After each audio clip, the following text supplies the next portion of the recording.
제가 오늘 말씀드리고자 하는 것은 한국 현대시가 안고 있는 어떤 문제성을 한번 살펴볼까 합니다. 한국 현대시의 출발을 신체시라고 잡는다면 지금 100년이 넘었었죠.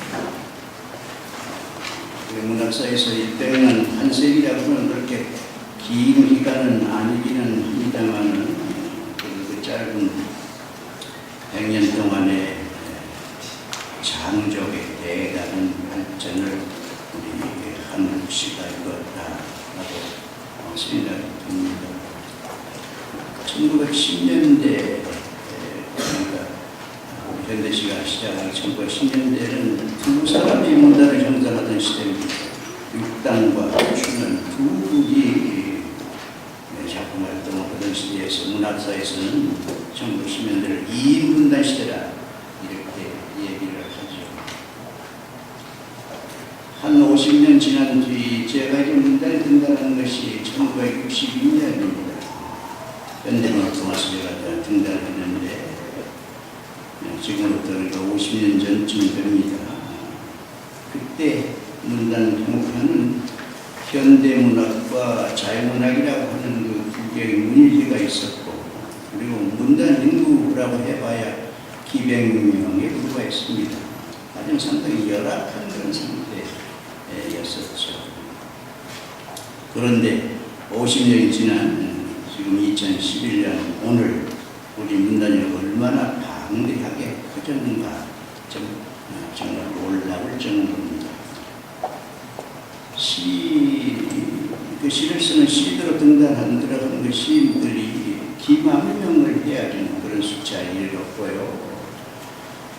그리고 문예지라든지 원동인이라든지 이런 문예지들이 작품을 발표할 수 있는 그런 문예지들이 수천 개가 되고, 또 매일 개인 시집들이 수십 번의 개인 시집들이 쏟아 나오고, 그리고 여기 지방마다 신앙송이 열심히 행해지고 있고, 또 시기가 많이 서고, 지하철 스크린도어에는 시가 걸리는 그런 세상이 됐어요. 그러니까 얼마나 우리 시간이 크게 발전했는가 하는 우리가 느끼게 됩니다. 그래서 어떤 분들은 오늘의 우리 시대를 일러서 한국시의 어떤 황금기기에 접어들었다 이렇게 작품하기도 하고, 전성기도다했다 이렇게 얘기하기도 하고 합니다. 그런데 정말 오늘 우리 한국시가 전성기에 이르렀는가 하는 걸 좀 한번 반성해 보고자 합니다. 요새 여러분들 시 열심히 읽으시나요? 네. 아마 여기에 와 계신 분들은 열심히 다 잘 읽으실 거예요. 그러나 이 자리에 안 오신 분들은 별로 시에 안 읽습니다. 여러분 대형 서점에 가보시면은 요즘 시집들이 어떻게 대접을 받고 있는가 하는 걸 금방 느끼실 수 있을 거예요. 수십 년 전에는 말이죠, 큰 서점에 시집 코너가 아주 넓게 자리 잡고 있습니다. 그래서 그 주위에 젊은 시의 독자들이 온종일 서서 열심히 시를 읽고 시집을 고르고 했었습니다. 그런데 얼마 전에 교보문고에 가봤더니 시집 코너가 어디로 밀려갔는지 찾기가 아주 힘들었어요. 시집 코너도 제대로 시설되어 있지 않았고, 시를 읽는 독자들도 거의 없었습니다. 왜 그렇게 시가 밀려가는가 하는 것은 자명한 일이죠. 시 읽는 사람이 없기 때문에 그런 것이죠. 왜 시 읽는 사람들이 그렇게 줄어들었는가? 왜 독자들이 시를 외면하는가? 그것도 간단합니다. 시가 재미없기 때문에 그런 재미없어요. 여러분 요즘 시를 한번 읽어보세요. 재미있는 시 만나기가 쉽지 않습니다.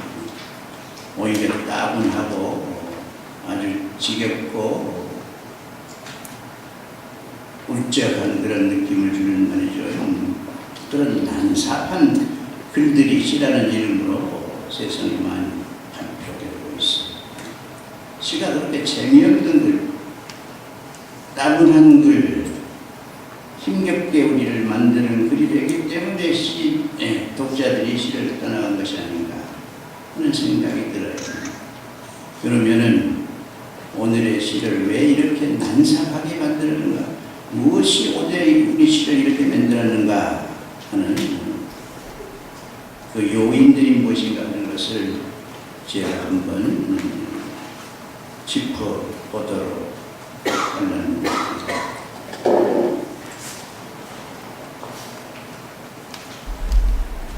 첫 번째 요인은 시에 대한 인식이 무엇인가 문제가 있는 것 같아요. 시에 대한 인식. 자유시라고 하는 것이 등장하면서 시에 대한 인식이 뭔가 잘못된 것이 아닌가 하는 생각이 듭니다. 우리가 시하면 시는 아주 정제된 문학 양식이죠. 과거에 정영시로부터 우리를 출발했지 않습니까? 그 정영시는 시가 될 수 있는 틀이 미리 딱 정해져 있어서 그 틀에 맞아야만 시가 되고 틀에 맞지 않으면 시가 안 됐습니다. 말하자면 오원절구 한시 그러면은 한 해에 5자씩으로 딱 맞아야 되고 희승전결 4행으로 되어 있어야 되고 그 외에도 일정한 자리에 아분 물을 달아야 되고 하는 조건이 딱 정해져 있었어요. 그 조건에 맞지 않으면 시가 아니에요. 조건에 맞아야만 시가 됩니다. 그러니까 시와 시 아닌 글의 한계가 분명했습니다. 과거에는 말이죠. 분명했습니다. 그런데 자유의사가 이제 존중이 되고 개성이 존중이 되고 하는 그런 세대를 맞아서 시에서도 그런 속박 구속으로부터 정해진 틀 정형시로부터 벗어나고자 하는 그런 움직임이 있어서 생겨난 것이 자유시가 아닙니까?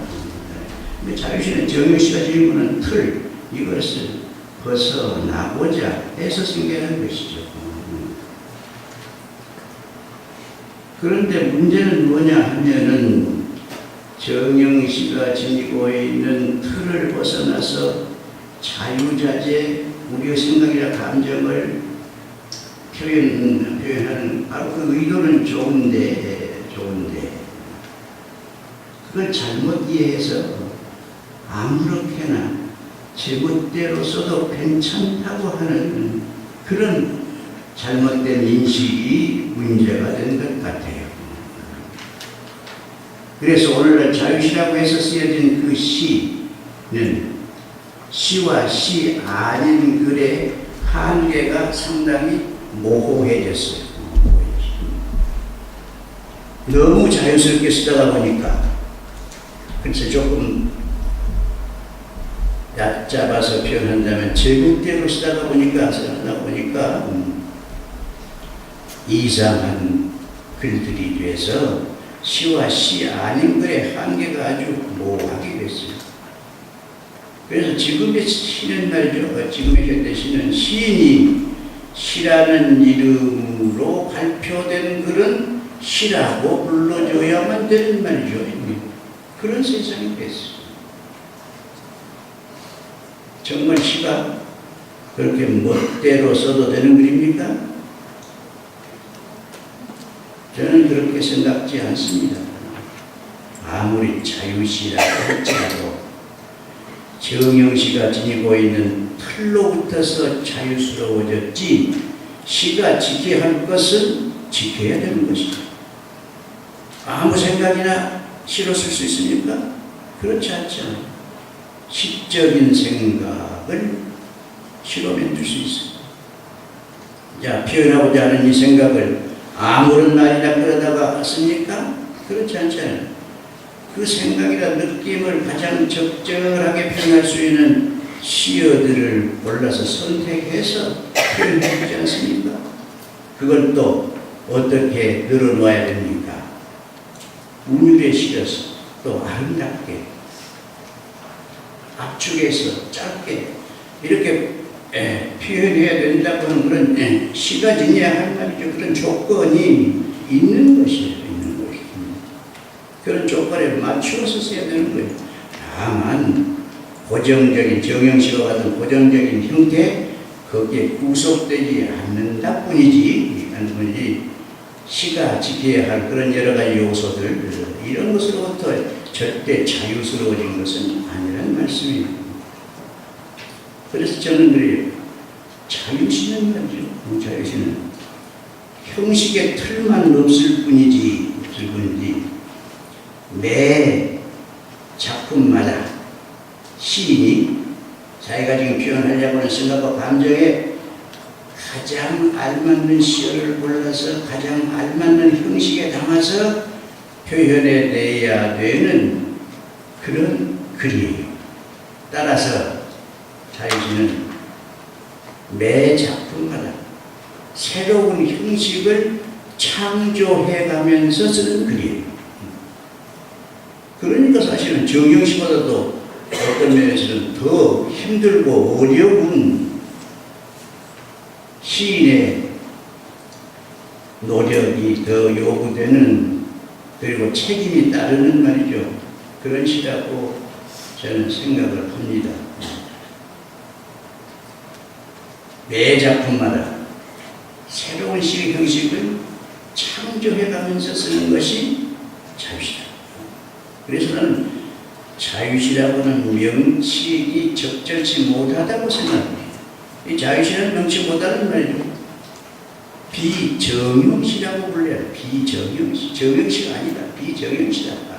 이렇게 부르는 것이 더 합당하지 않겠는가. 자유시라고 했는가 그 자유에 우리가 현혹이 되어가지고 그냥 제멋대로 아무렇게나 써도 되는 것처럼 하는 그런 현상이 벌어진 것이 아닌가. 그래서 무책임하게 현대시가 그렇게 남발이 되는 그런 현상이 벌어지지 않은가 하는 말씀을 드리고 싶어요. 그 다음에 두 번째 문제는 운율에 대한 문제. 자유시 하면 운율로부터서도 아주 자유스럽다고 생각들을 해서 요즘 그 시를 쓰고 있는 젊은 시인들은 운율 같은 걸 별로 생각하지 않고 무관하게 그렇게 시를 쓰는 것 같습니다. 그런데 사실은 시에서의 운율이라고 하는 것은 산문과 구분이 될 수 있는 산문과의 관과 구분을 짓는 말이죠. 그런 절대적인 조건이에요. 산문과 시가 어떻게 다르냐? 바로 운율이 있는 글이냐 아니냐 하는 것이 산문과 시를 구분하는 첫 번째 조건이에요.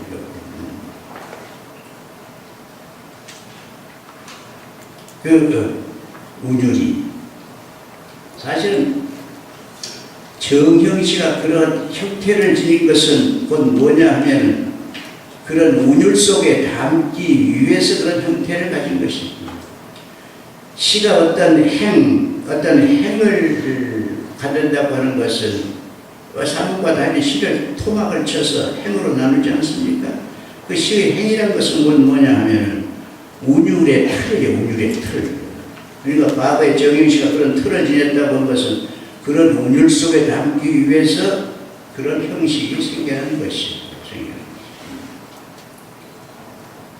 바로 현대시도 정형시가 지니고 있는 그 정형적인 틀은 벗어났을지라도 행을 설정하면, 행을 나누면 그 속에 운율이 담기게 되어 있습니다. 운율이 담기게 되어 있습니다. 산문도 토막을 쳐서 행으로 구분하면 거기에 운율이 담기게 돼요. 운율이 담기게 있습니다. 길게 토막을 치면은 유장한 운율이 담기고, 짧게 토막을 치면은 경쾌한 운율이 담기게 돼요. 산에 피는 꽃은 저만치 혼자서 피어있는, 이렇게 소월은 주로 이제 짧게 토막을 쳐서 행배열을 했죠. 그런 짧은 토막의 행 속에는 짧은 운율이 담기게 되죠. 그러나 만혜시 같은 시들은 행이 깁니다. 입은 같습니다. 그러나는 입을 보내지 아니하였습니다. 상당히 길게 늘어져 있어요. 유장한 리듬을, 운율을 담고 있는 것이죠. 그러니까 우리는 아무리 작품 속에 운율을 싣지 않으려고 해도 우리가 토막을 치게 행매열을 하게 되면 바로 거기에 운율이 실려 있게 마련이에요. 그러니까 운율은 시의 행의 그림자처럼 말이죠. 따라다니는, 떨쳐버릴 수 없는 말이죠. 바로 시를 따라다니는 그런 조건인 것이죠.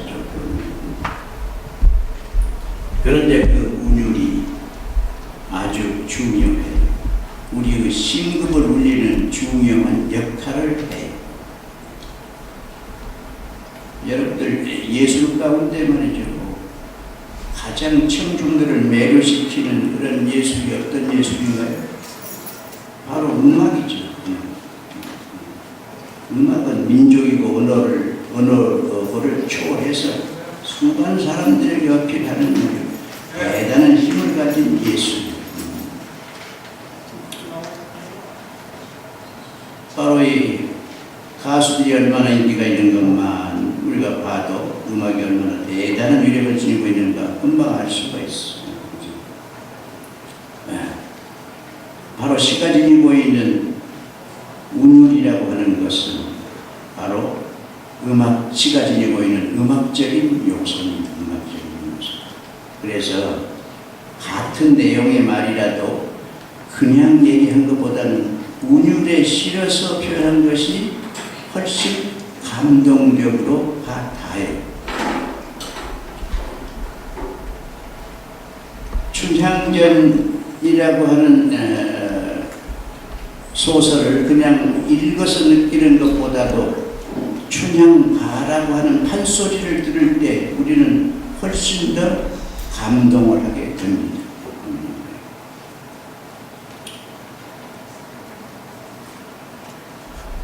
우리가 깨어보고 있는 미당이라든지 혹은 소월의 훌륭한 작품들, 독자들이 애송하는 훌륭한 작품들은 다 사실 리듬에 실려있던 작품들이고, 물론 내용도 훌륭하지만 그 내용 못지않게 아름다운 리듬에 실려있는 그런 작품들인 것이죠. 리듬 때문에 수많은 사람들에게 감동해서 시를 읽어요. 그러니까 우리가 독자들에게 어필하는 말이죠. 그런 작품을 만들려면 리듬을 무시해서는 안 된다는 것이 제 생각입니다. 그래서 시, 행 하나하나를 이렇게 분행할 때 시, 행을 분행한다고 하는 것은 거기에 리듬을 싣는다는 얘기거든요. 리듬을 어떻게 설정할 것인가의 문제예요. 그랬을 때 지금 표현하려고 하는 내용의 가장 합당한 리듬은 어떻게 실행할 것인가를 생각해서 행을 나누고 행을 배열하고 또 연을 나누고 그런 일이 중요하지 않겠는가 그런 것입니다. 그런데 요새 어떤 시들을 보면 그냥 분행을 하는데 말이죠. 제 멋대로 그냥 적절하게 그냥 멋대로 아무런 생각 없이 나누고 있는 그런 작품들이 있는 것도 같습니다. 그래서 이제 자기 작품이 정말 독자들에게 심금을 울릴 수 있도록 닿도록 말이지 하기 위해서는 리듬이라고 하는 것이 중요한 말이에요. 감동의 도구가 된다고 하는 것을 알아서 리듬에 대한 운율에 대한 말이지 자각이 있었으면 좋겠다라고 하는 것이 이제 제 생각.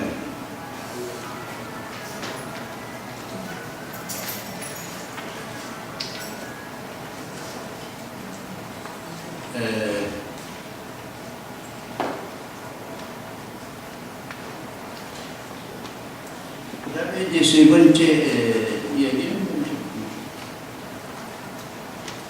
소통을 거부하는 독선적인 발언이 우리 현대시에서 문제가 아닌가 싶습니다.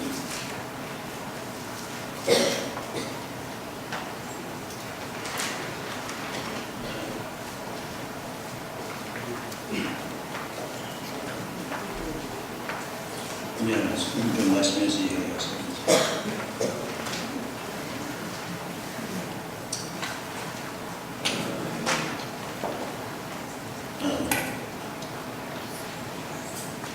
오늘의 시 가운데는 이해되기를 거부하는 시들이 없지 않아 있습니다.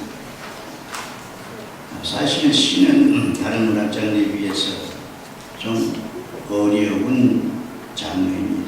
좀 어려운 글이 원래 시가 압축 간결하게 표현해야 하니까 또 시의 중요한 표현 장치가 음유라든지 혹은 상징이라든지 역설이라든지 이런 시적 장치를 동원해서 표현될 경우가 적지 않지요. 그런가 하면 또 어떤 심오한 시상을 읊은 그런 시 같은 것은 이해되기가 쉽지 않습니다.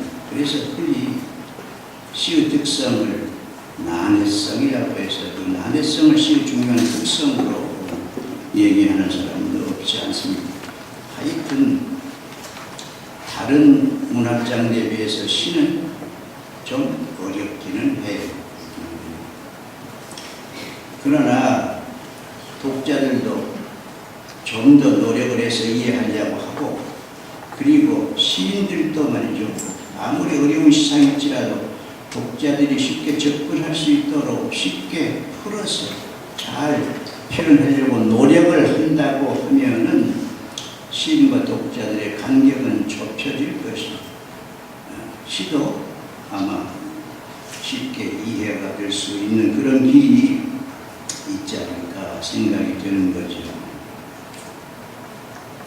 그런데 이런 경우와는 달리 처음부터 이해되기를 거부하면서 독자를 무시하고 쓴 말이죠.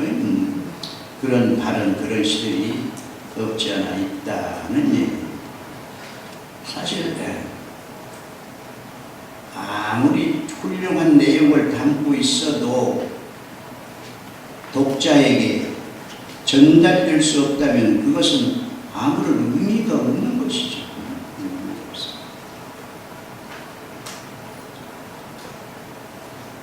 말하자면 전달이 무슨 발언이든지 또 무슨 글이든지 역시 전달이 되었을 때 그것은 의미를 지닌 것입니다. 그런데 전달을 거부하는 그런 문학의 경향은 그전부터 없지 않아 있어 왔습니다. 뭐 여러분 잘 아시는 초현실주의 문학 같은 것은, 초현실주의 시 같은 것은 소위 심층 심리를 표현의 대상으로 삼는다고 하죠. 그래서 머릿속에 떠오르는 대로, 느끼는 대로 이미지라든지 혹은 생각이라든지 이런 것들을 그냥 아무런 수정도 하지 않고 쭉 그냥 써내는 것이죠. 소위 자동기술법이라고 하는 앙드레 부르통이라고 하는 사람이 그 자동기술법을 얘기를 하죠. 그래서 머릿속에 떠오른 대로 그냥 쭉 써놓고 아무런 수정도 하지 않고 그걸 그냥 작품이라고 세상에 내놓는 것이죠. 그러한 글은 마지막 논리도 무시가 되고 문법도 무시가 되고 의미도, 의미의 연결도 무시가 되는 글들입니다. 그야말로 생각의 토사물이라고 할 수 있는 말이죠. 그런 글에 지나지 않습니다. 근데 그 사람들 나름대로 자기들이 이렇게 주장하죠. 이것은 자기 내면 세계의 진실을 보여준 것이라고 얘기를 하죠.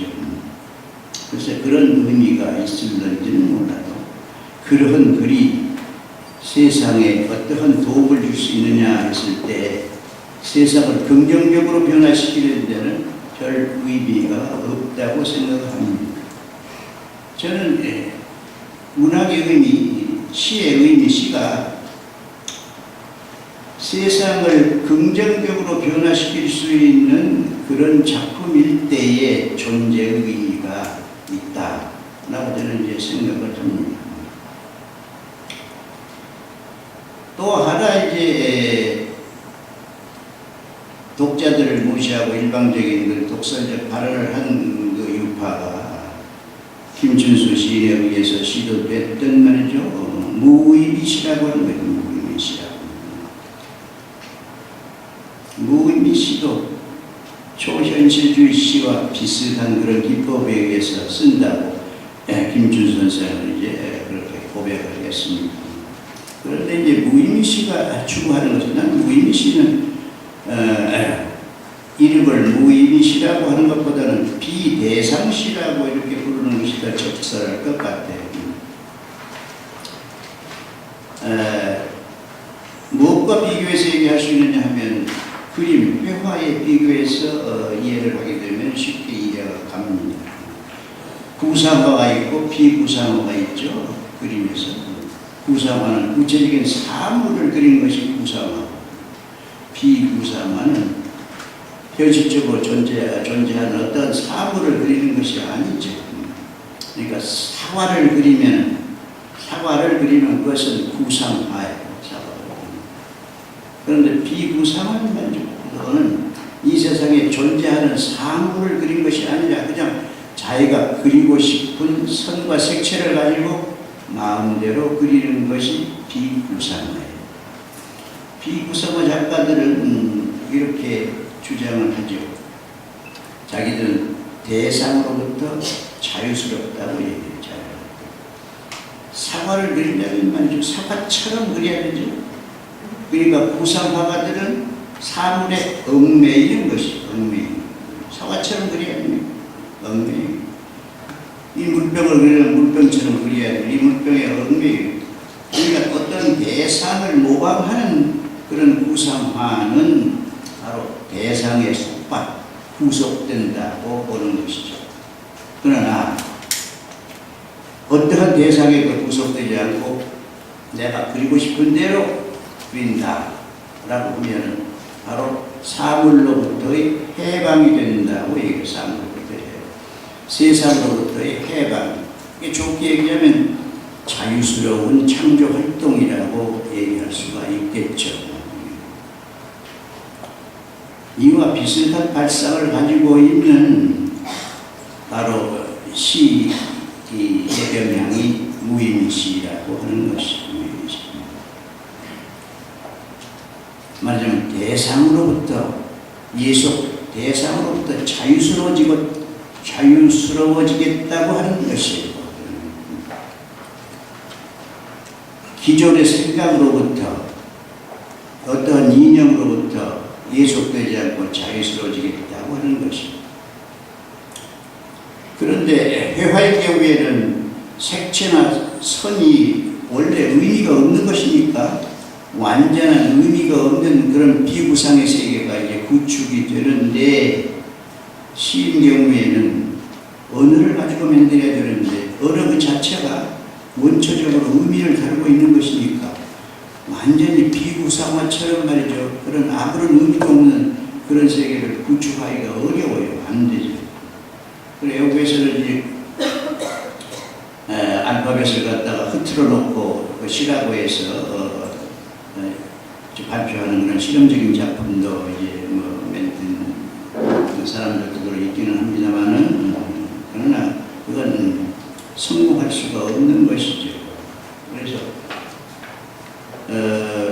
언어 그 자체 본래 지니고 있는 그 의미를 완전히 벗어날 수가 없으니까 어떤 방법을 취하느냐 하면 대상을 파괴하는 것으로부터 대사로부터 자유스러워지려고 하는 말이죠. 그런 시도를 한 것이.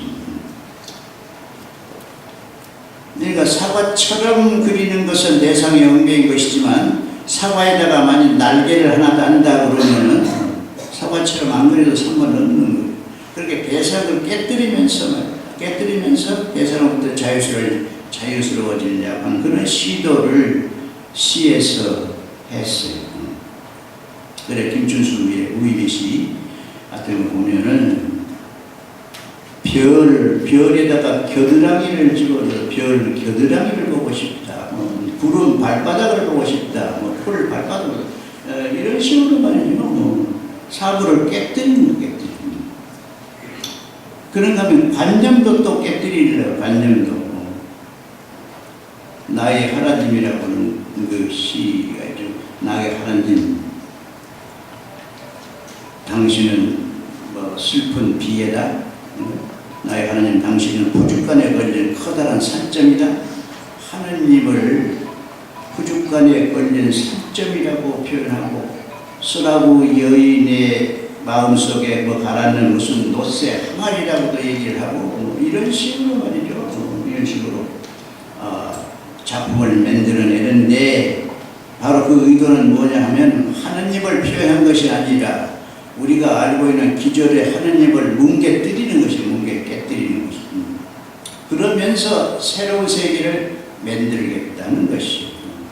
이질적인 사물들을 끌어다 붙이기도 하고, 기존에 있었던 걸 깨뜨려서 낯설게 만들기도 하고, 그러면서 이제 뭔가 새로운 세계를 만들겠다고 하는 것이 바로 무의미시의 의도예요. 말하자면 세상에 대한 부정이라고 할 수 있는 부정. 그래서 김춘수 선생 그분 스스로도 자기는 니힐리즘의 바탕을 두고 있다고 얘기를 하죠. 세상 모든 걸 인정하지 않느냐고. 그러면서 자기 멋대로 세상을 이제 바꿔보겠다, 만들겠다고. 어떻게 보면 하나의 테러리스트와 같은 문제, 그런 발상이라고도 얘기할 수 있어.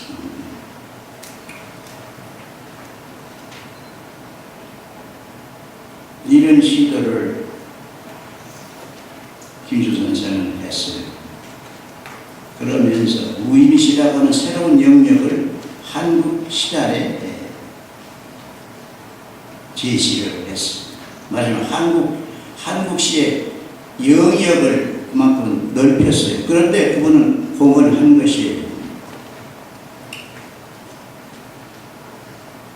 그런데 문제는 뭐냐 하면 김춘수 시인이 시도한 그런 무의미시가 새롭기 때문에 비평가들이 언급을 하고 매스컴에서도 언급을 하고 하니까 그 무의미시라고 하는 것이 김춘수 시인이 시도한 그 시가 마치 훌륭한 시인 것처럼, 시의 정범인 것처럼 시를 공부하는 사람들, 젊은 시인들이 흉내를 내기 시작합니다. 말하자면 김춘수 시인의 아류들이 많이 생겨요. 그래서 시는 김춘수 시인처럼 말이 이렇게 말이 안 되도록 써야 되는구나. 그래야 좋은 시구나. 이렇게들 생각하게 된다. 일부러 소통이 안 되도록 현실을 비비꼬고 깨뜨리는 말이죠. 말이 안 되는 말이지. 그런 것이 좋은 시라고 생각하는 그런 풍조가 생겨났어요. 그래, 오늘날 우리 시가 말이죠. 이렇게 혼란스러운 난삽하는 그런 상태에 이르게 한 중요한 공로자가 나는 김수영 시인하고 김춘수 시인을 들어요. 김수영 시인의 시가 멋대로 써도 좋다라고 하는 말이죠. 그런 시를 쉽게 생각하도록 하는 말이지. 그런데 기여를 했고, 그 다음에 말도 안 되도록 시를 쓴 것이다 라고 하는 말이지. 그걸 김춘수 시인이 시인들에게 말이죠. 영향을 준 것이다. 저는 그렇게 생각합니다.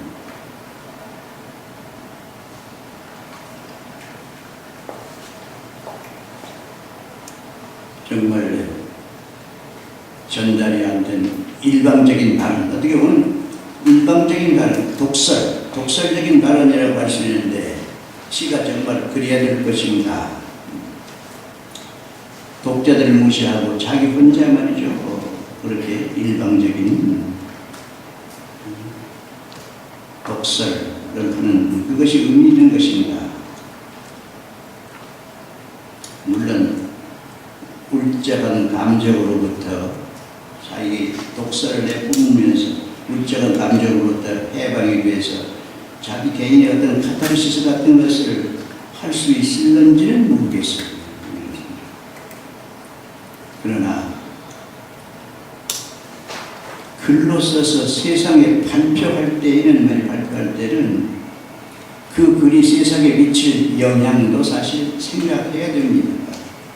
아까도 잠깐 얘기했습니다마는 내가 이 세상에 내놓은 그 시가 세상을 긍정적으로 변화시킬 수 있는 그런 작품이 아닐 때는 세상에 내놓지 말아야 돼. 자기 혼자 써가지고 자기 혼자 읽고 말해야 돼. 세상에 내놓음으로 해서 얼마나 세상을 혼란스럽게 만듭니까?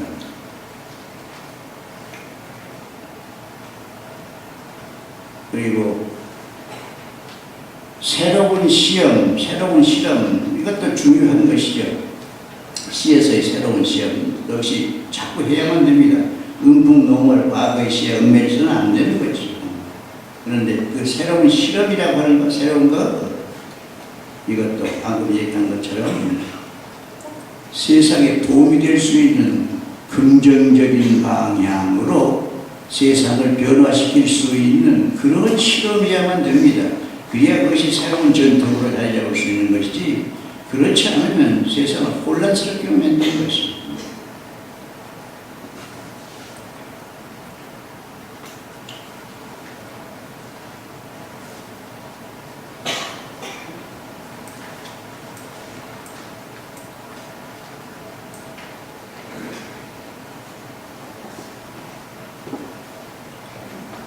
그 다음에 이제 네 번째로 지적하고 싶은 것이 미의식에 관한 문제.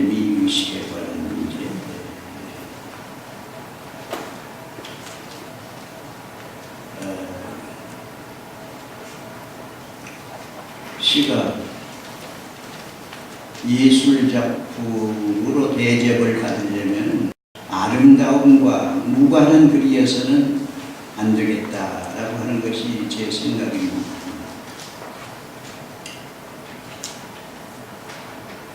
아름다운 생각을 담든지 아니면 아름답게 표현하든지 간에 아름다움과 연관성이 있는 아름다움을 창조해내는 바로 그런 활동이어야지 시가 예술의 반열에 올라설 수 있는 것이 아니냐, 저는 그런 생각을 해요.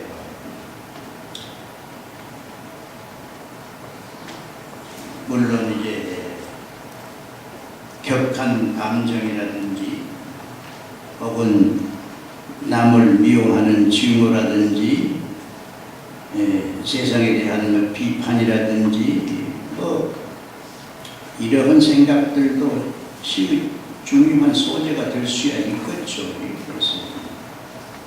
그러나 남을 비판하고 남을 증오하고 말이죠, 또 투쟁하고 하는 그러한 생각들도, 바로 그러한 행위들도 그것이 시라고 하는 이름의 글로 표현될 때는 아름다움의 구조를 가지고 표현해야 된다는 것이죠. 그냥 구호처럼 경문처럼 그렇게 되어서는 시라고 부를 수 없는 것이 아닌가. 말하자면 미적 장치를 통해서 말이지, 아무리 이런 감정이라든지 혹은 비난이라든지 저항이라든지 혹은 반항이라든지 소위 얘기하는 문학, 참여 문학 이러한 작품들도 그것이 시가 되려면 미적 장치를 통해서 표현된 그런 글이어야 된다라고 하는 것이 제 생각입니다. 그런데 요즘에 글들 보면은 그런 아름다움을 표현하려고 하는 그런 생각보다는 어떤 자극적인 감정에 치우쳐서 오히려 그런 자극적인 감정을 중요시 여기려고 하는 말이죠. 그런 경향의 작품들이 많이 있는 것 같다 하는 그런 느낌을 받게 됩니다.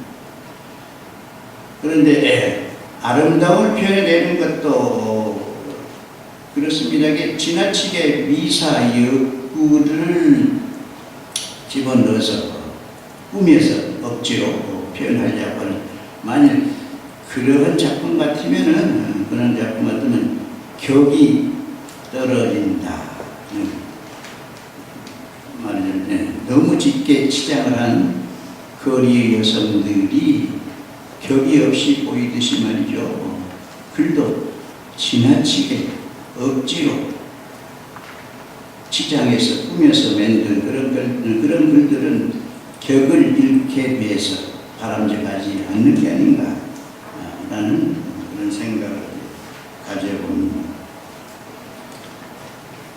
시는 아름다움을 발굴해내고 아름다움을 창조해내는 바로 거기에 의미가 있는 것이어서, 그래서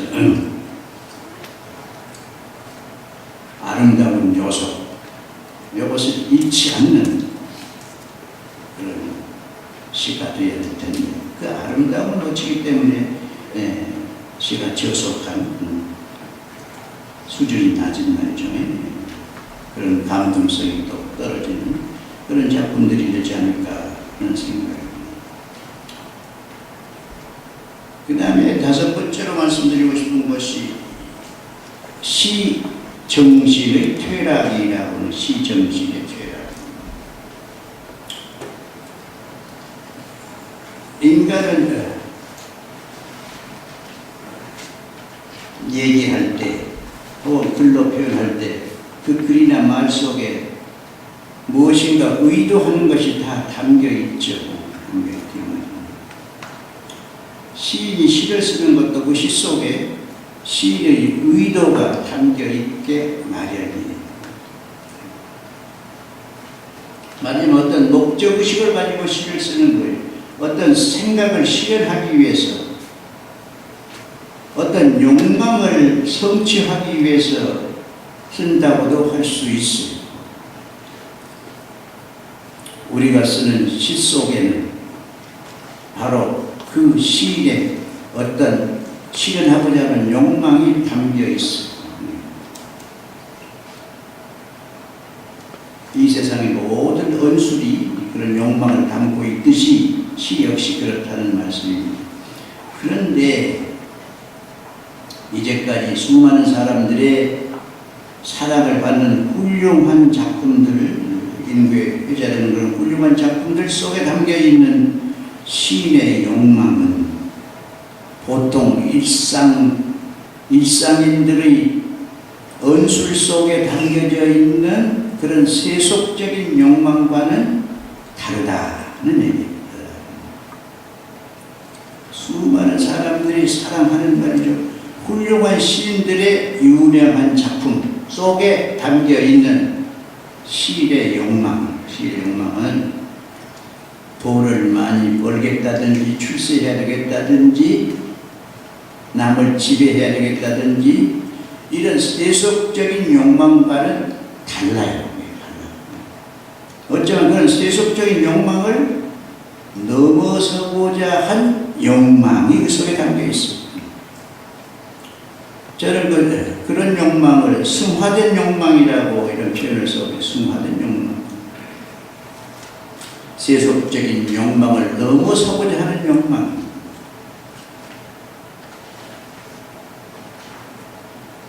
그 욕망이 어떤 것이냐? 진선미의 가치를 주려고 하는, 진선미를 추구하려고 하는 것이라든지, 혹은 맑고 깨끗한 것을 추구하려고, 염결, 맑고 깨끗한 것을 추구하려고 한다든지, 지조 혹은 절조, 이런 절개라든지 혹은 지조, 이것을 소중히 여기려고 한다든지, 친자연, 자연에 가까이, 맑고 깨끗한 자연에 가까이 하려고 한다든지, 바로 이러한 욕망들이, 이런 진선미를 추구하고 염결 혹은 절조, 그 다음에 친자연, 바로 이런 것을 지향하는 것이, 이런 것. 바로 그런 정신이 어느 정신과 통하느냐 하면은, 옛날 우리 선조들이 지녔었던 선비정신과 나는 통한다고 봐요. 선비정신. 그런 선비정신이 훌륭한 작품 속에 담겨 있어요. 훌륭한 작품 속에.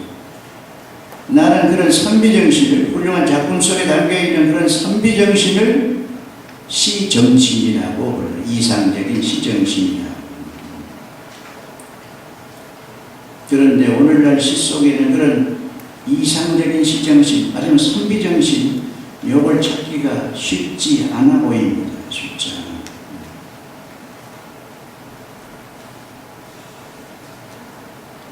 좋은 시는 그런 훌륭한 시정신 밑에 생겨난 것이,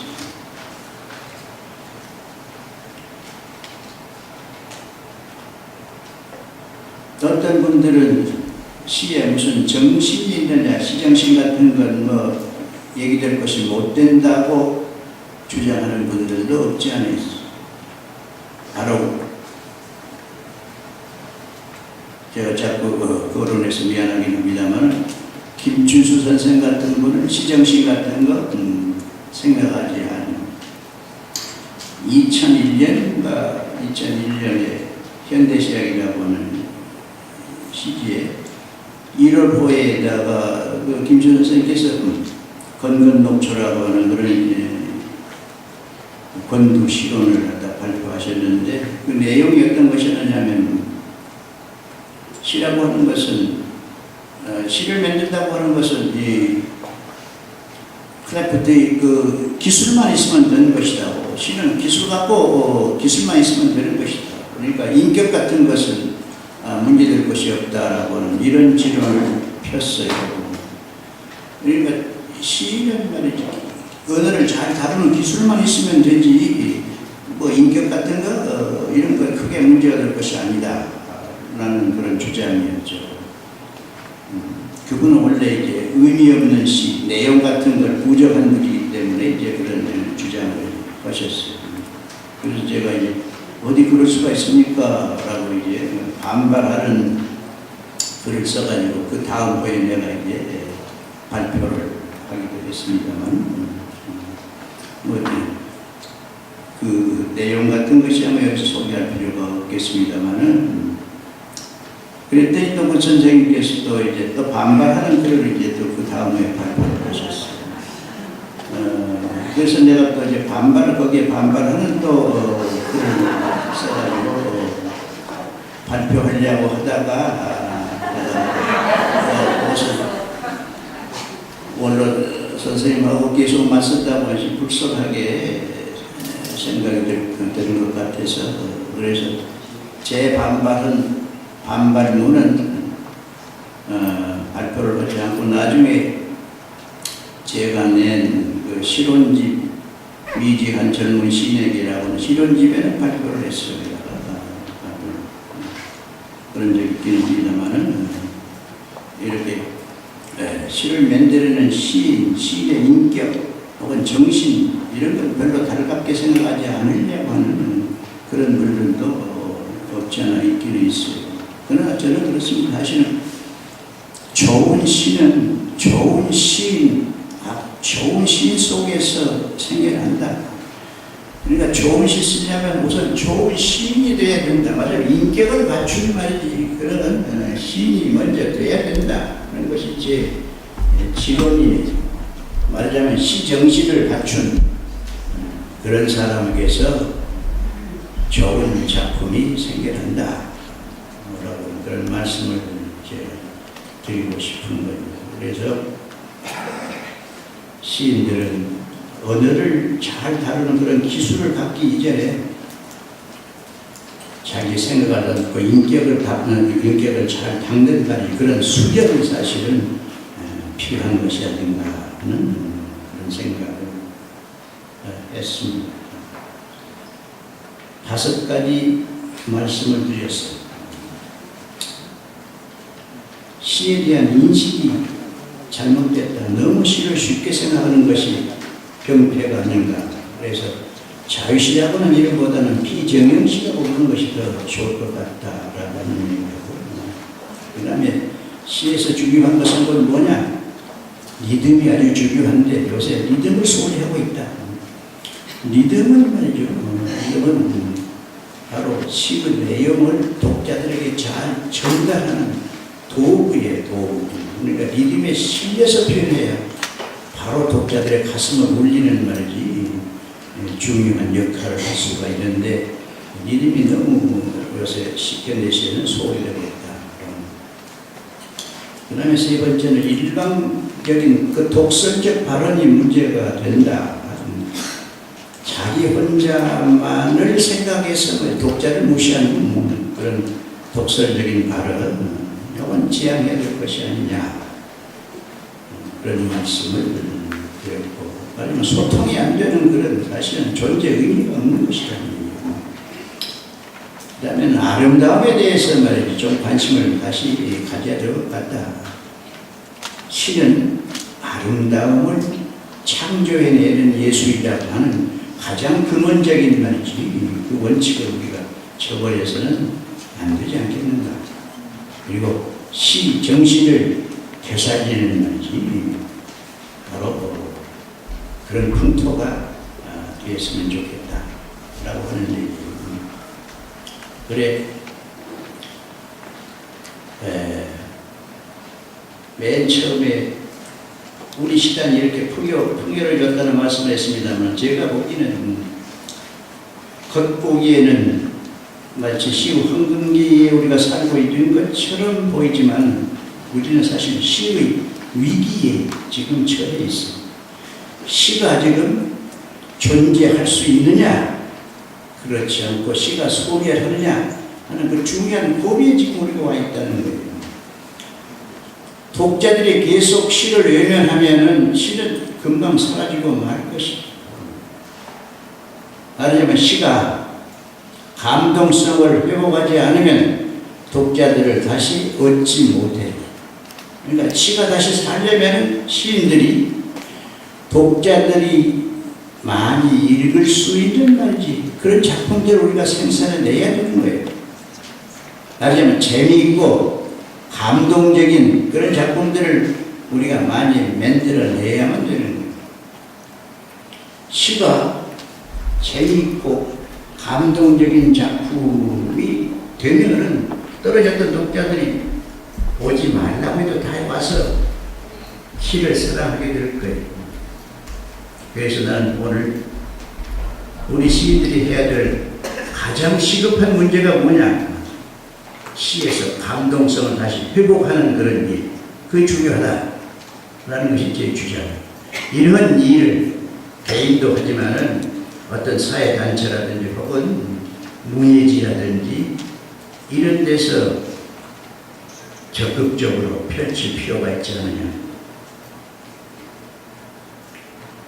문화의 서울에서도 시의 감동성을 회복하는 그런 운동에 조금 적극적으로 참여해 주시면 하는 것이 바람이고, 월간 우리시라고 하는 시지를 여러분들 보신 적이 있으신가요? 네. 월간 우리시라고 하는 시 잡지가 나옵니다.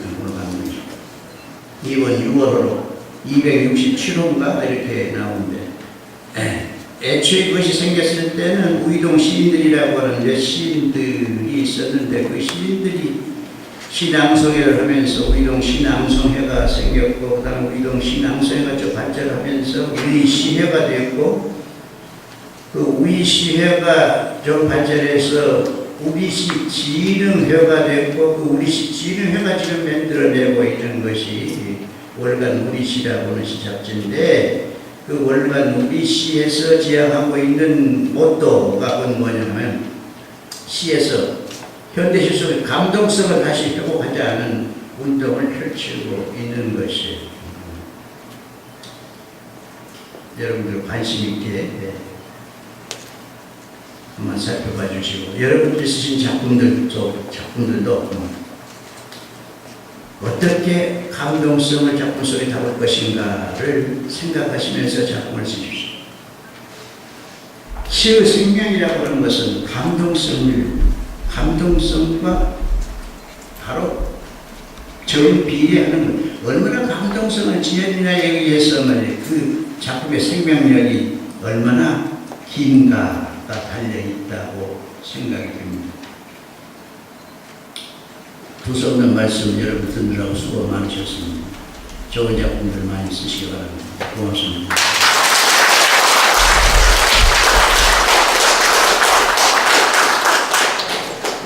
네, 선생님 유익한 문화상이 대단히 감사합니다. 근데 저희가 이렇게 말씀을 듣고 있다니까 궁금해지는 게 있는데요. 선생님은 어떻게 해서 시인이 되셨는지, 또 그 시에 다시 말하면 문학의 뿌리는 무엇인지도 말씀해 주시겠어요?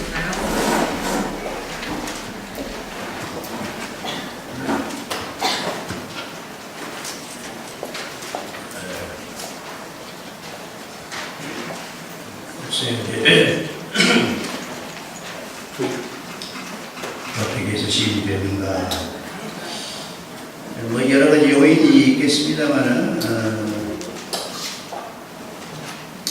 저를 시인으로 만든 것은 세 분의 스승님을 만났기 때문이다라고 이제 생각이 됩니다.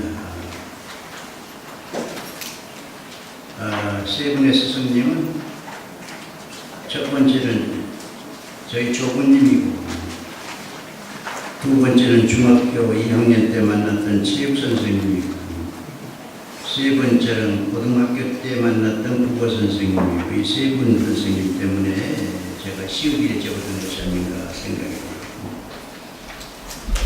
듭니다. 저는 심심성골에서 자랐습니다. 전라남도 곡성 석봉면 구봉리라고 하는 깊은 산골에서 자랐습니다. 곡성에도 골짜기지만 석곡이면 또 골짜기고 석곡 가운데서 9구자 봉우리봉자 구봉이니까 얼마나 심심산골에서 자랐습니다. 지금은 고속도로 그 앞에 나가지고 왕래하기가 편하게 됐습니다만 옛날에는 정말 심심산골입니다.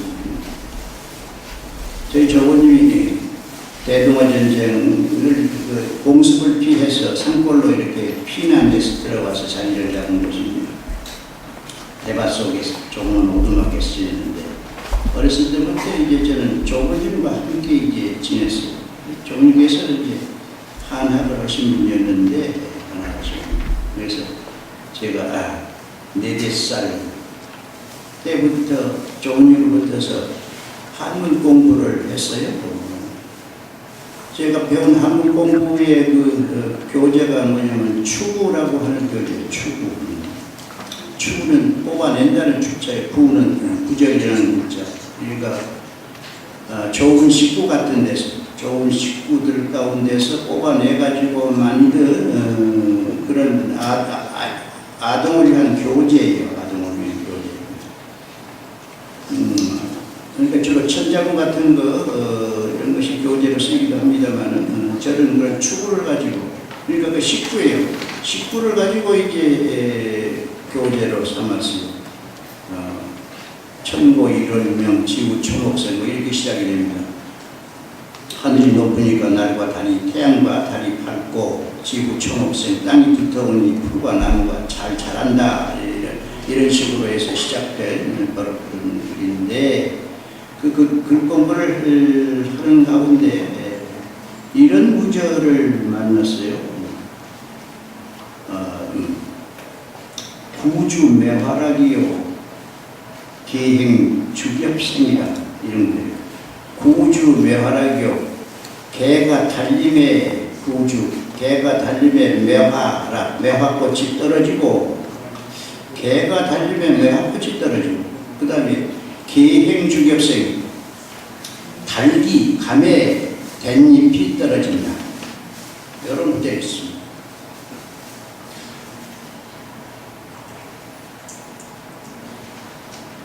아니 어떻게 개가 달리는데 왜 핫꽃이 떨어지고, 달기 가는데 어떻게 댄잎이 떨어지는가. 근데 그게 어떤 정확을 본 것이냐 하면은 겨울에 눈이 왔어요. 눈 위에 개가 달려가면은 개의 발자국이 말이제 눈 위에 이렇게 나타나는데 그게 매화꽃처럼 보이는. 그러니까 개가 달리면 매화꽃이 떨어지고, 그 다음에 닭이 가면 닭의 발자국은 또 댄잎처럼 생겨요. 달기 가면 댄잎이 돋아난다, 생기다.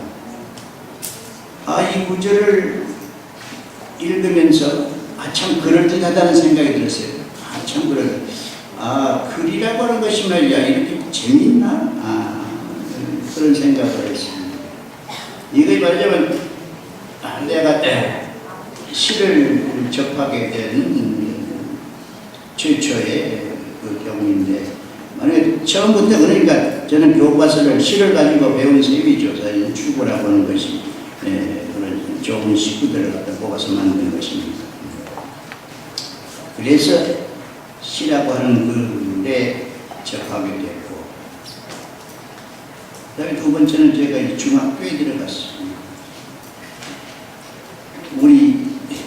제가 살던 연면에, 구는 다릅니다. 거기는 성주군에 속하는데 주암중학이라는 중학교가 새로 생겼어요. 생긴 지 2년밖에 안 됐어요. 그러니까 제가 2회 입학생이죠. 2회 입학생. 한 학년이 한 클래스밖에 없는, 처음에는 교사도 없어서 초등학교 빈 교실 몇 개 빌려가지고 이제 거기 중학교가 이제 설립이 됐습니다. 공립학교는 그래도 공립학교였어요. 거기를 이제 한 10월이쯤 떨어져 있는데 왔다 갔다 하면서 거기를 다녔었어요. 2학년 때 멋쟁이 체육 선생님이 한 번 부임해 오셨어요. 검은 안경을 쓰시고 머리가 큰 벗겨진 날저 그런 멋쟁이 젊은 체육 선생님이 한 번 오셨어요. 그러니까 선생님은 운동장에 체육을 하는 게 아니라 교실 내 학생들 모아놓고 시간을 보냈어요. 말씀은 체육 1로 한다고 하지만 흑판에 체육 1이라고 하는 걸 제목만 써놓고 세계 명작 소설 얘기를 들려주시는 거예요. 그 선생님에게서 처음으로 세상에 이렇게 재미있는 얘기들이 있는가 하는 것을 알았어요. 토마스 아디테스라고 하는 얘기도 처음 들었고, 톨스토이의 부활 얘기도 처음 들었고 말이죠. 그래서 그 선생님은 그 얘기를 학생 하나 못 주시면 놓고 교장 선생님이 잘 오신다고 얘기를 하는 거예요. 끝나면 저기 치면 얼마나 서운하든지 말이에요. 그 다음 얘기 듣고 싶은데 말이지. 그래서 또 다음 시간 기다리고 그랬는데, 나중에 알고 왔더니 사실 그 선생님은 체육이 전공이 아니라 국어 선생님이어서 국어가 전공이에요. 그런데 그때 문교 행정이 얼마나 엉망이었던지 말이지. 우리 학교에 체육 선생님 티오가 있으니까 여기라도 갈 거냐고 하니까 아마 거기라도 보시겠다고 해서 오셨던가 봐. 그러니까 운동장에서 시간 보내는 것이 얼마나 힘드셨겠어요. 그러니까 이제 교실에다 놓고 이제 건강 얘기를 이렇게 했거든요. 그 선생님이 가끔 이제 본인 당시 발표한 그 지방 신문 같은 데 발표한 작품들을 이제 읽어주시기도 하고 그러는데, 그 선생님이 좋아서 그 선생님은 하숙방에 자주 찾아갔었죠. 갔더니 거기에 실험 위에 책이 여러 박스가 있었는데 그 여러 박스의 책이 전부 문학서적들이었어요. 거기서 서울시도 이제 만나게 되고 말이죠. 시문의 소설도 이제 읽을 수 있고 그래서 선생님으로부터 말이죠 그 책을 빌려서 이제 보면서 그러면서 선생님한테 가끔 어디선가 아름다운 편지가 와요. 그러면 선생님은 나한테 읽으라고. 그리고 당신은 아랫목에 목침 베고 이렇게 누워서 눈을 주무시고 앉고 말이야. 감사합니다. 제가 이제 낭낭한 목소리로 읽죠. 내용은 잘 모르는데 하여튼 아름다운 편지였습니다. 아마 선생님을 좋아하는 어떤 여인이 선생님한테 보내는 사랑의 편지였던가 봐요.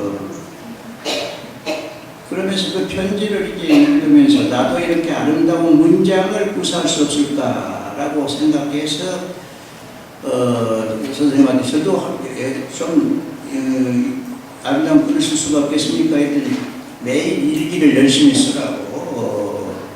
그래서 그때부터 열심히 일기를 쓰기 시작하고 또 일기 쓴 뒤에다가는 이제 시가지도 않은 말에 글을 써놓고 또 이제 시라고 또 하기도 하고 그랬는데 그 선생님이 1년 지난 뒤에 정식으로 다른 학교 국어 선생님 되어가지고 가셨어요. 그 뒤부터 선생님하고 나하고 이제 편지를 주고받기 시작한 것이에요. 선생님이 저를 무척 사랑했어요. 그래서 거의 일주일이면 한 2번 이상씩 편지가 왔다 갔다 했는데 그 선생님한테 편지가 오면은 그 선생님은 문장도 아름다울 뿐만 아니라 글씨도 참 아름답게 잘 썼어요. 아주 개성적인 아름다운 필체를 가지고 있었는데 그래서 그 선생님처럼 아름답게 글을 써보려고 밤을 새워가면서 이제 편지를 썼던 거죠. 그 선생님과 사이에 수백 통의 편지를 주고받았어요. 왜 답장을 안 답장이 좀 늦으면 왜 답장을 안 보냈냐고 독촉의 편지를 보내실 정도로 그렇게 참 저를 아껴주셨어요. 아마 제가 어떤 문장력을 제가 가지고 있는 어떤 문장력 아마 그때 편지 쓰면서 그런 문장력이 늘지 않았는가 싶고 제가 쓰고 있는 필체도 그때 선생님의 필체를 사실 많이 담고 있습니다. 그래 그 선생님 때문에 사실 문학에 이제 제대로 눈을 떴던 것이죠. 그러다가 고등학교에 들어가서 또 아주 멋쟁이 선생님을 한번 만나요. 국어 선생님인데 멋쟁이 선생님. 그 선생님은 아주 유머러스하고 말이죠. 그리고 국어 교과서 요건 내 팽개쳐 두고 말이지 그냥 동서고금을 종해하면서 그 아주 박식한 그 문학적 지식 문학뿐만 아니라 이제 그 선생님을 통해서 실존주의 철학자들도 이제 알게 되고 생은 철학자 임원왕이도 이제 알게 되고 그리고 무엇보다도 프랑스의 상징주의 시인들 말이죠. 보드리라든지 랭보라든지 말라름이라든지 발레린 이런 사람들을 이제 처음으로 알게 돼요. 선생님을 통해서. 제가 필명을 임보라고 쓴 것도 사실은 그 선생님이 어떻게 랭보 자랑을 하든지 말이에요. 그래서 참 좋아하고 그 천재적인 시인 랭보가 말이야 그렇게 참 좋았었어요. 그래서 처음 임보 근데 랭보의 이제 알파벳 표기가 RIM, BAUD 랭보 이렇게 되는데 그걸 영어식으로 읽으면 림, 랭 앞에 RIM이 림이 되죠. 그래서 수풀림자 그리고 걸음보자 이렇게 이제 처음에 사용하게 됐죠. 뭣도 모르고 이제 젊었을 때 그 객기에 의해서 그렇게 된 것이고 지금 제가 추구하고 있는 그런 시의 세계는 랭구하고는 전혀 거리가 오히려 중국의 매처학자인 인포의 세계하고 오히려 더 가까웠는지도 모르겠어요. 그래 고등학교 2학년 때 저는 아예 문학의 길로 들어서겠다고 작정을 했어요. 그래서 대학도 안 가려고 아예 글 쓰려면 대학 갈 필요가 뭐 있겠느냐 생각해 대학도 안 가려고 작정했었는데 아까 얘기했던 그 오 선생님이 야 이놈아 대학에 가서 글쎄 대학 교수들의 이론이야 책을 통해서 대학 안보도 배울 수 있지만은 대학 생활이라고 하는 것이 아주 중요하다고. 근데 그 대학 생활은 대학 안 가보는 말이야 맛볼 수 없는 것이니까 우리가 그런 후회까지도 안 하려면은 하여튼 대학을 가도록 하라고 하는 고집 때문에 그럼 대학 구경 한번 해보겠다고 해서 다니다가 말이야 재미없으면 그만두지라고 해서 대학 생활이었던 것입니다 말이야. 하고 이제 서울에 올라와는 시험 보러 서울 왔는데 시험 보려고 이제 여인숙을 하나 잡아가지고 있는데 그 여인숙 부엌에서 여인숙 아주머니하고 그 딸이 주고받는 얘기 소리를 방 안에서 들었어요. 그때 옥회 목장 결투인가 그런 영화가 이제 들어와서 바로 그 딸이 옥회 목장의 결투를 보고 그 영화가 재미있다고 말이죠. 재미있다고 자기 어머니한테 설명해 주는 그 얘기였어요. 그 얘기를 듣는데 서울 말씨가 왜 이렇게 아름다운가? 서울 말씨가 어떻게 그렇게 아름답든지 말이지. 그래서 시험 보기도 전에 내가 결심을 내가 서울에 와 살아야 되겠구나. 그래서 이제 거의 서울 사람이 되다시피